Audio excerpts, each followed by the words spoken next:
Ini bukan cerita biasa, ini kisah para pemimpin yang memilih amanah bukan kekuasaan.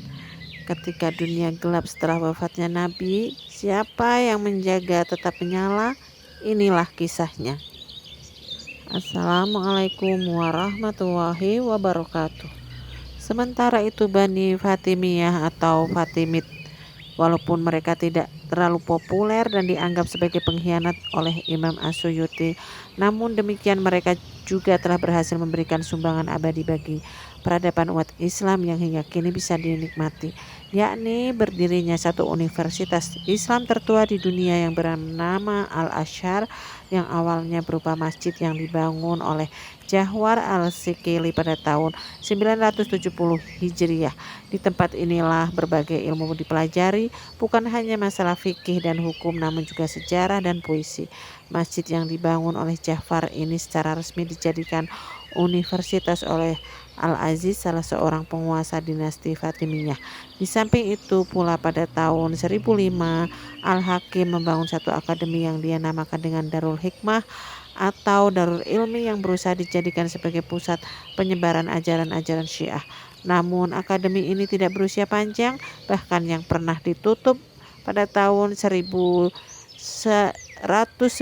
Masehi karena dianggap mengajarkan hal-hal yang musyrik dan heretik. Retaknya Bani Abbas dan munculnya dinasti Umayyah di Spanyol, juga munculnya kekuasaan Fatimiyah di Mesir merupakan pertanda bahwa kaki khilafah Islam telah mulai goyah sejak Bani Abbasiyah. Ketidakadaan satu tongkat komando inilah yang menyebabkan penampilan kaum muslimin terus merosot tajam hingga kini, dan mereka belum berhasil bangkit karena banyak pengikutnya yang terus menjauh dari poros ajaran Islam yang benar. Kita merindukan sebuah zaman ketika Islam hadir dalam bentuknya yang ideal. Perjalanan panjang umat Islam di awal dan masa-masa Bani Umayyah dan Bani Abbasiyah serta pertarungan politik yang kencang di antara mereka sudah seharusnya bagi kita untuk belajar banyak dari sejarah mereka. Yang baik kita jadikan teladan, yang jelek kita jadikan pelajaran. Mereka yang mengaku-ngaku sebagai khalifah padahal sebenarnya mereka adalah kaum pemberontak, sebagaimana yang terjadi pada kebanyakan kelompok Alawiyin dan sebagian kelompok Abbasiyin.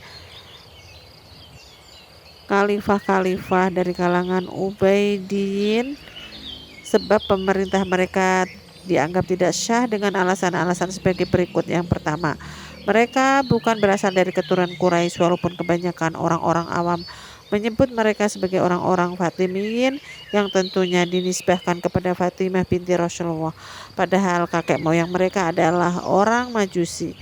Qadi Abdul Jabbar Al-Basri mengatakan bahwa nama kakek khalifah-khalifah di Mesir adalah Said. Terima kasih yang sudah menonton. Bersambung. Assalamualaikum warahmatullahi wabarakatuh.